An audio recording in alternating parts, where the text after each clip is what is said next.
biggest problem in your business is not a lack of revenue.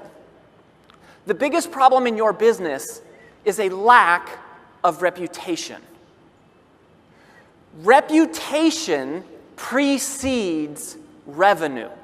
He has killer content, amazing delivery, and he's one of the most gracious, extraordinary people I have ever met. He is the founder of Brand Builders Group, and he has a solution. All right, Rory Vaden is the author of this book, Take the Stairs, a New York Times bestseller.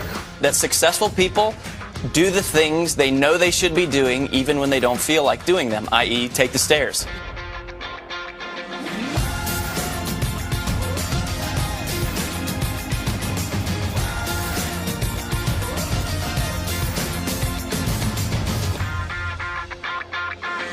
Now, I want to introduce you to a formula that we at Brand Builders Group call the reputation formula, and it's super simple. This is how it works. It's just results times reach equals reputation.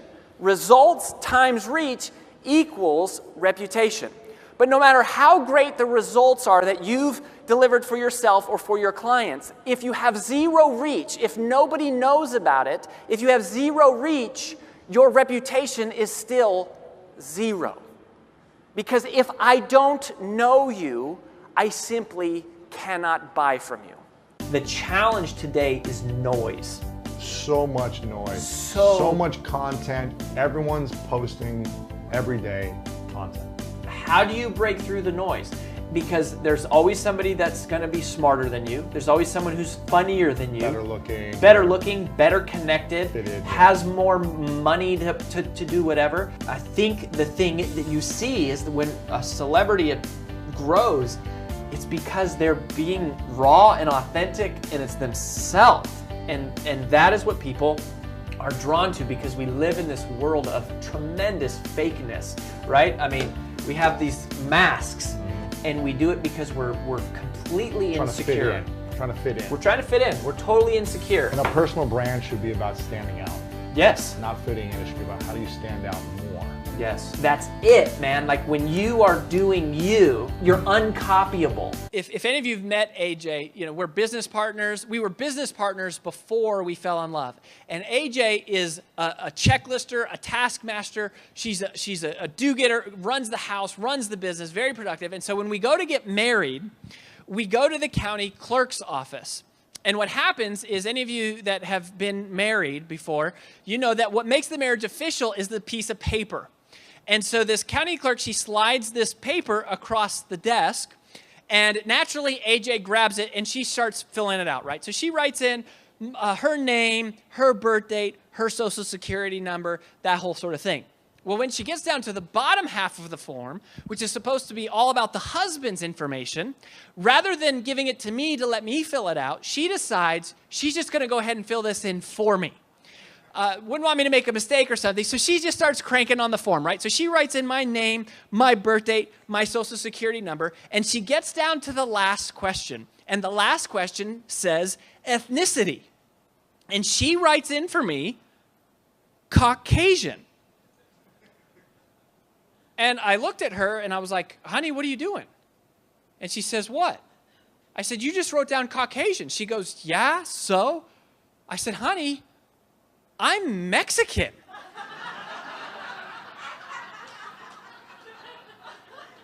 And I think it was the first moment that it dawned on her that she was actually about to marry a Mexican man. And I mean, I'm not kidding. I wondered for a second if she was going to still go through with the whole thing. And obviously I hadn't branded myself very well in that way. I mean, she knew I was Mexican. She knew that my grandmother was born in Mexico and my mom's maiden name was Reala Vasquez, but she didn't know. Like, it hadn't set in until that moment, and she's just like, you know, looking at me. And you know, that's part of branding. Is what do people think of when they think of you? That is, to me, what branding is all about. What do people think of when they think of you? And the biggest celebrities in the world, the people who are famous, spend an exorbitant amount of time and intention and energy crafting everything they do to try to influence the way that what people think of when they think of them. Because truly, you don't own your brand. The world owns your brand. They own your brand because it's whatever they think of when they think of you. Your job is to craft and shape and perpetuate and promote things so that this is what you want them to think about. And that's kind of how it works. So the question is, what is your one thing? What is that thing that you can own, that you can dominate? So a lack of revenue is not your biggest problem. A lack of reputation is your biggest problem. Reputation precedes revenue. I want you to remember this too. Building a business is not nearly as valuable as building a reputation. Reputations last forever. And we should be more focused on building our reputations. So how many people do you have immediate access to? And by the way, this really matters because if people don't know about you, they cannot do business with you. But unfortunately, many of you are sitting out there still resistant to the idea of social media, still resistant to the idea of embracing, learning how to do a couple new things. Some of you think about digital marketing and you say, Rory, there's no way that I'm going to learn how to do that. There's a better chance of an Amish family pulling up in a Hummer. And that's the first thing you have to get over is you have to be willing to learn how to do it. And a lot of times we have a fear of learning new things. I remember when AJ and I got married and we first moved in together because she would ask me to fix things. And my wife, AJ, you need to understand, she grew up in a home with a father who is literally a lumberjack.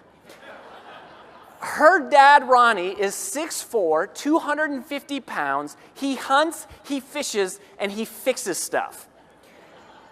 Me, on the other hand, I was raised by a single mother who sold Mary Kay cosmetics. I know more about makeup than I do about cars. I mean, guys, you won't appreciate this, but ladies, every single morning when you wake up, you stand in front of that mirror, and it goes wash, toner, moisturizer, foundation, wrinkle-free eye cream, base eyeshadow, dark eyeshadow, blush, eyeliner, mascara, lip liner, and lipstick.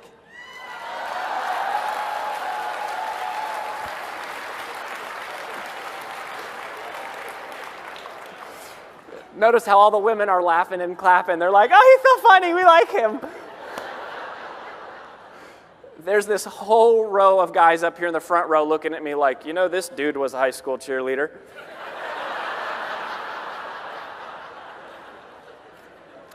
And I'll never forget, AJ asked me one time, she says this, she says, honey, can you replace the air filter? And I remember thinking to myself, air filter. I know I've heard that term before. So I go onto Google.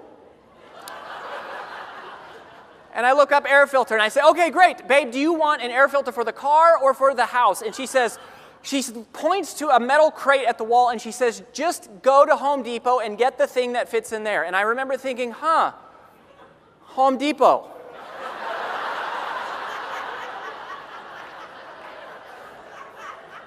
I know I've seen that store before.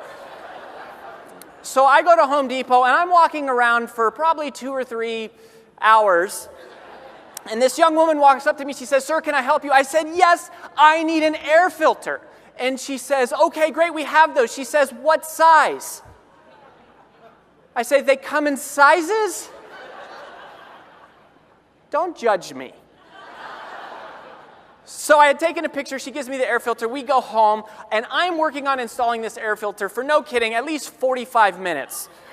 AJ walks over to me. She says, honey, what in the world are you doing? What is taking so long? I said, babe, you don't understand our air filter. Something is wrong with it. It is broken. I cannot get this air filter to stay up. And she looks at it and she goes, that's because you tore the cardboard off around the edge, you ding-dong.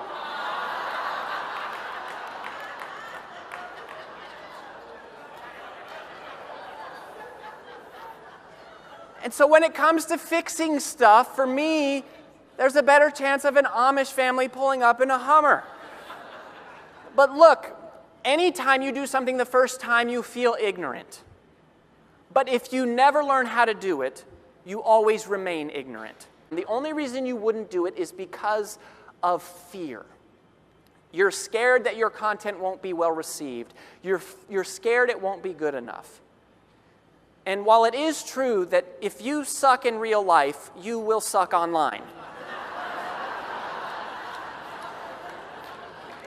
But I don't want you to think about that, because you only feel fear when you're thinking about yourself. Don't think about yourself. Think about the person out there who needs you, who needs your answer, who needs your solution. You never feel fear when your focus on others is clear. And I want you to stop focusing so much on converting customers, and I want you to focus on creating fans. Don't just make money.